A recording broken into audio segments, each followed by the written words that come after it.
While the Terminator franchise is mostly known as a series of action movies, and for the most part it is, the original is more of a sci-fi thriller. The film stars Linda Hamilton as Sarah Connor, an unassuming young woman in 1984 who finds herself being pursued by two mysterious individuals, Michael Biehn as Kyle Reese, and of course, Arnold Schwarzenegger as the Terminator. Terminator is Arnold Schwarzenegger's big movie series, the one that he keeps coming back to again and again throughout the decades. This film also launched the prolific career of its director and co-writer, whose name is James Cameron's inspiration for Terminator was the 1978 horror film Halloween by John Carpenter, and the inspiration really shows. Arnold's first appearance here as the Terminator is sort of a science fiction version of the slasher villain archetype. It can't be bargained with. It can't be reasoned with. It doesn't feel pity, or remorse, or fear, and it absolutely will not stop.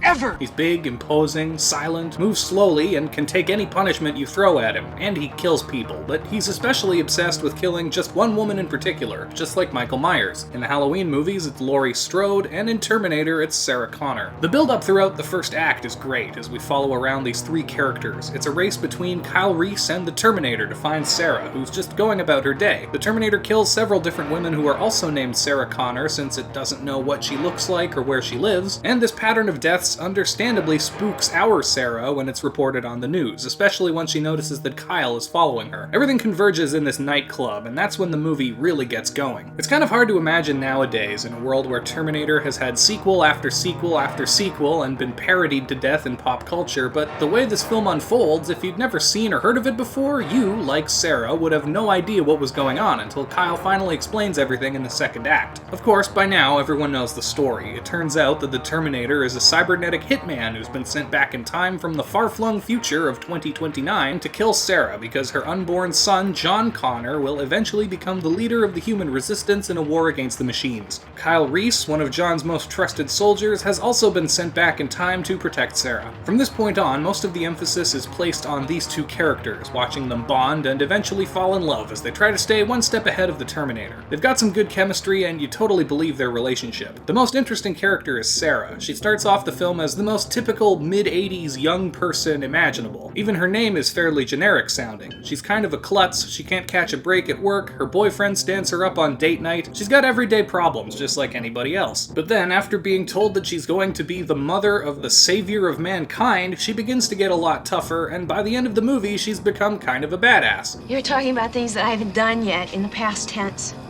It's driving me crazy. As for Arnold, he's great. Even though the role mostly consists of him just standing there looking intimidating, he's the best in the business at that kind of thing. Schwarzenegger originally auditioned for the role of Kyle Reese and was disappointed at instead being cast as the villain. He doesn't get much dialogue, but when he does speak, it leaves an impression. Even if you've never seen the movie, you've definitely heard at least a few of these lines. Nice night for a walk. F you, asshole.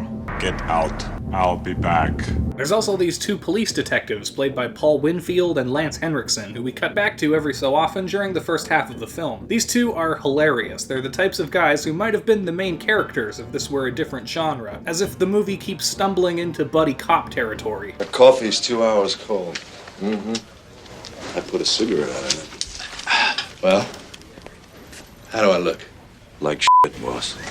Yo, mama. Getting back to comparisons with slasher films, Terminator had a very small budget. The film was made for only $6.4 million, which even back then was very small. For reference, its sequel would be made 7 years later for $94 million. Considering how low budget this film is, the visual effects are fantastic. The movie makes great use of prosthetics, miniatures, and even stop motion for the skeletal Terminator at the end. The only effect that isn't very good in my opinion is the mechanical Arnold head used during the part where he has to remove one of his eyes. I think they were maybe a bit too ambitious with that one. If they'd turned the lighting down a little bit, or just not shown it as clearly, I think it would have been a lot more believable. Still though, it's an iconic scene. The music in this film is also great. It's created entirely using a synthesizer, a choice made to reflect the mechanical nature of the film's antagonist. The main Terminator theme played during the opening and closing credits has become one of the most famous movie themes of all time. Finally, the ultimate irony of the film is that despite the Terminator being sent back in time to erase John Connor from history, it instead winds up being responsible for his birth, since it turns out that Kyle, who was sent back in response to the threat of the Terminator, is actually John's father. What have you done? You've created a time paradox. The Terminator is a pretty great little movie, and it's definitely worth the watch if you haven't seen it or if it's been a while. I think that people would probably think of this movie more highly and more often if not for the fact that its follow-up, Terminator 2 Judgment Day, is quite simply one of the best films ever made. We'll get to that one soon, but if you like this video, you'd be helping me out a lot if you could hit that like button, subscribe for more in the future, and ring the bell to stay up to date on all of my future stuff. Leave a comment down below letting me know any of your thoughts on Terminator, and check out some of this other great stuff I've got up here on my channel. As always, thanks so much to all of you guys for watching, and take care. Yo, mama.